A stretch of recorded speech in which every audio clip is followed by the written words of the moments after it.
This video was produced by Lion Total Care and DuPont, who share a deep commitment to firefighter safety.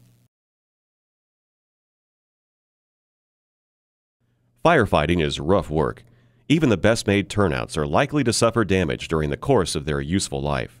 When there is damage, it needs to be repaired immediately to maintain optimum levels of safety and performance. Repairs to turnouts are divided into two categories: basic repair and advanced repair. Basic repair is defined by NFPA 1851 as minor repairs that may be performed by a fire department's trained personnel, verified or non-verified ISP, or the original manufacturer. Advanced repairs are more complex. A verified ISP or the original manufacturer must perform them. This video will provide training for performing basic repairs on turnout gear.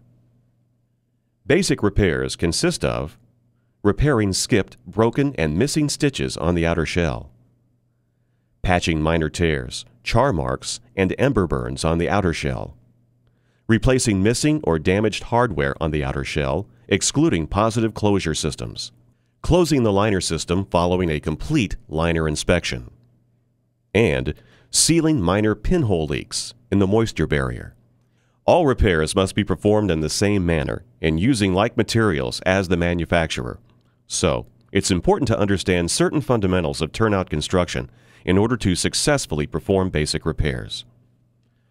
Your turnout coats and pants are constructed of 3 layers: the outer shell, the moisture barrier, and the thermal liner.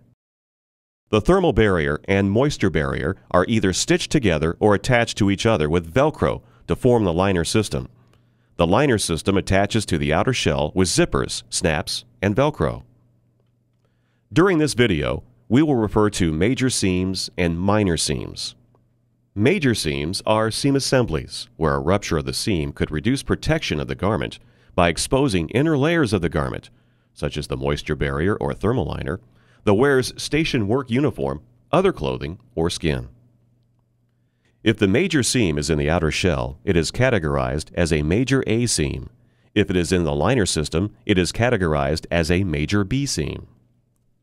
Minor seams are used to attach items that are not critical to the structure of a turnout, such as a pocket or mic tab. The class of seams and types of stitches used to assemble a garment affect its durability, appearance, and ability to be repaired. Garments should be cleaned prior to starting any repairs. Make sure shell and liner are separated before conducting any repair. Make sure you are not stitching through any moisture barrier components. Remember, moisture barrier material can be in collars, storm flaps, front facings, and in other locations. All repairs must be documented and kept on file with the department.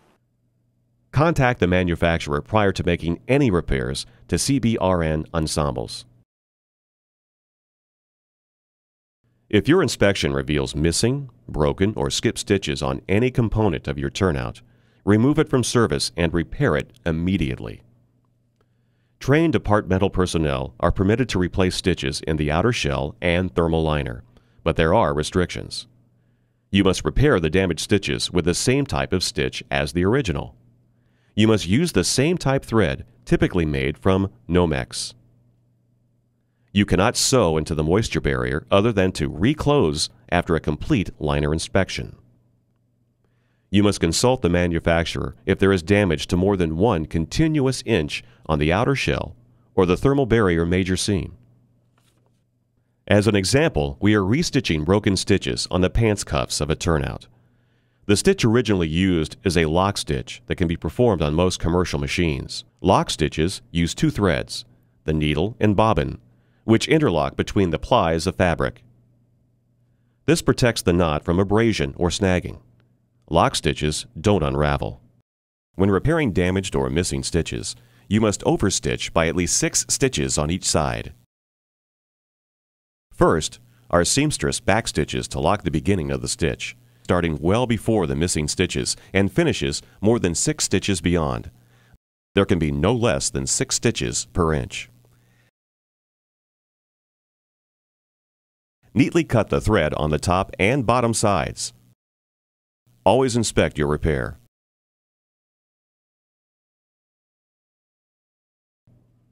Patching damaged areas on outer shells and thermal liners may be performed with the following restrictions.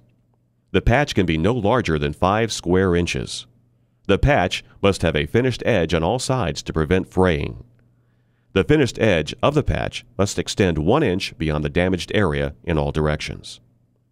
The patch must be made of the same material as the original equipment. Let's walk through the process of making a repair to a small tear on the outer shell of a coat. The garment must be clean and the liner system removed from the outer shell.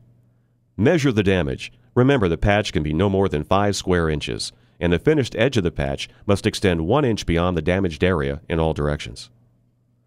This means the damaged area can be no larger than 3 square inches. This tear is less than an inch, so it meets the size criteria for basic repair. Our finished patch will be 4 square inches. Check the manufacturer's label to identify the material. In this example, we have an outer shell made from 7.3 ounce PBI matrix, so our patch must also be made from 7.3 ounce PBI matrix. Nomex brand fiber FR thread, compliant with NFPA 1971, should be used. Nomex thread adds heat resistance, strength, and durability to your repair. Cut the patch to size, adding 1/8 to 1/4 inch to each side to accommodate making a finished edge. Place the garment on your sewing machine. Turn each fabric edge under 1/8 to 1/4 inch. Position the patch by centering it over the damaged area. Stitch close to the folded edge using a straight stitch. Stitch all 4 sides of the patch. Patching is performed using a lock stitch with no less than 6 stitches per inch. Inspect the repair. Make sure there are no loose edges.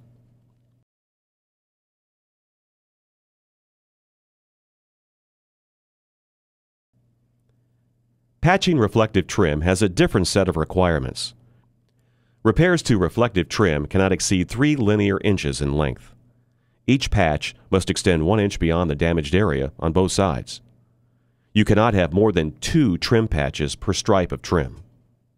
You cannot patch over damaged trim. If replacing trim requires sewing into a major A seam, the manufacturer or a verified ISP must perform the replacement. To make a repair to trim, you first measure to determine if the damage qualifies as a basic repair. Because the patch cannot exceed 3 linear inches and must extend 1 inch beyond the damaged area on both sides, your damaged area cannot be longer than 1 linear inch. If it meets the basic repair criteria, remove the damaged trim using a seam ripper and scissors.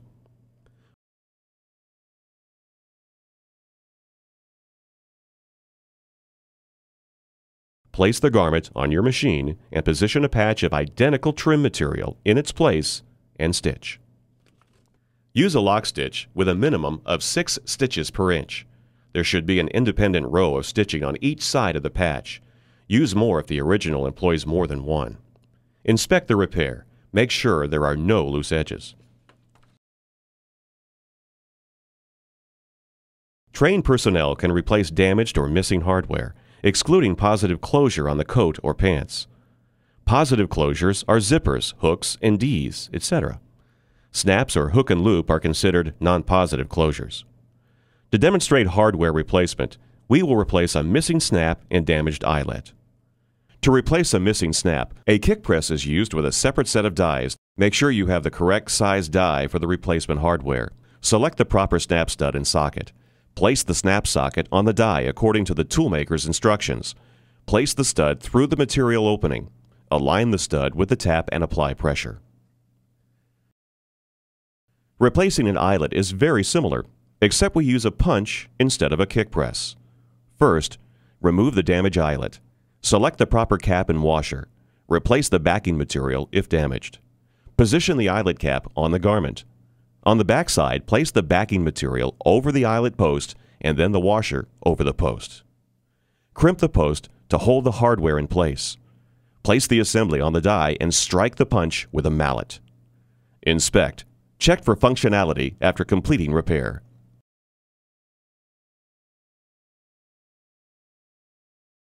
Complete liner inspections are required to be performed when a liner system has been in service for 3 years, and then once a year after that.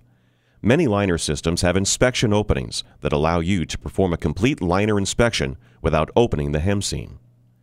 Liner systems that do not have an inspection opening must have the hem seam open to perform a complete liner inspection.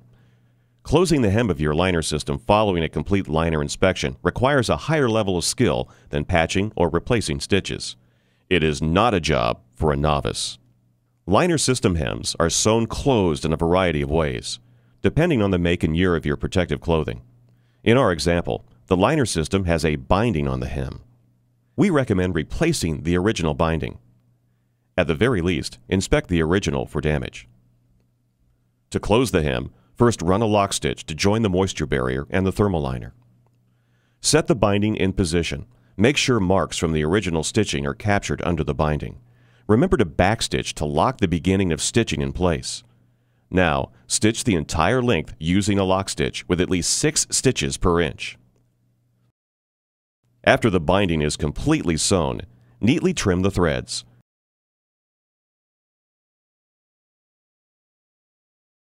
Inspect to ensure the thermal liner and moisture barrier are securely attached.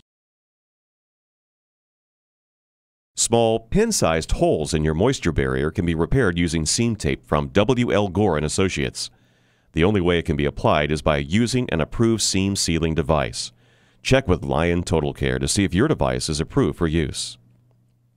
If you detect a leak during hydrostatic testing, mark where the leak is, let the moisture barrier dry, then cut a length of seam tape to cover the hole. We recommend at least 1 inch length of seam tape. Place the moisture barrier on the seam sealer film side up. Center the tape over your marking and engage the machine according to manufacturer's directions. After the repair is complete, test for leakage.